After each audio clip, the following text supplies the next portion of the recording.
Hello, hello again mga kagakusay Tachi. Ito na naman tayo and this time lesson 6 na of book 3 naman ang ating pag-uusapan. Okay, ready ka na ba?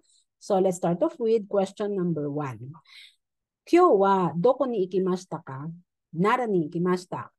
Ashita wa Tokyo ni blank tsumori desu. Tsumori is planning to do. Okay, it's stronger than to omoteimasu. So kapag ka tsumori ang iyong predicate, the conjugation of your verb should be into yes. Dapat naka plain form non-past siya. Ikutsumori desu kasi gagawin mo pa lang yung action. Nagbabala ka pa lang pumunta ng Tokyo. Planning to do ikutsumori desu. Okay, that's question number 1. Question number 2. Hausu tenbozu do deshita ka? Kirei na hana batake ga blank yokata desu. Hausu tenbozu is like a field of flowers. It's a place where you can see a field of flowers. Iba-ibang kulay siya. No? So maraming hana ang makikita mo doon. And because of that, ang verb mo ay correct. Mirarete. Because may kasunod ka pang isang word, yokatta desu. Mirarete can be seen. Can be seen. Mirarete, yokatta desu. Nakatefon tayo kapag nasandwich ang ating verb. Now, for number 3, suizokukan ni nani-nani fune boat or ship, fune ni noreta shi tanoshikatta desu. Okay, this one is more likely, no, yung when you say suizokukan, it's aquarium. Maraming aquarium sa Japan, right? Mga malalaking aquarium, you can see, you can look. Now, meron daw ditong mga pwede mong puntahan by ship. So, nakatashi pattern ka.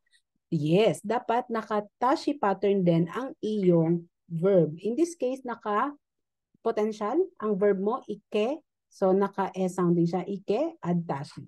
So, ike tashi, funeni noretashi, tanoshikata desu. So, kapag meron kang tashi, tashi, or shishi pattern, so at least meron kang ina-identify na dalawa or tatlo.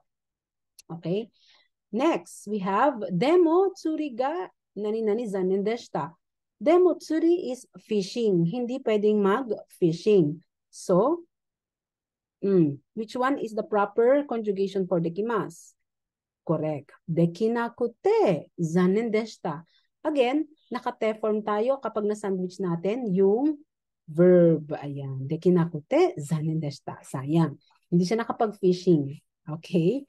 And then, Yama ni noboteiru nani-nani risu o mimashita. Risu is like I forgot this in English, but let me check. Risu is a squirrel, yon, a squirrel.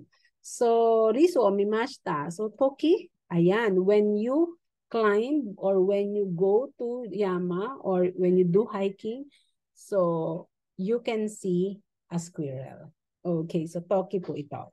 Ayan, I hope nakatulong ang video na to sa another session mo ng iyong review and I do hope na panoorin mo pa ibang video para sa iyong JFT exam. Thank you! Bye-bye!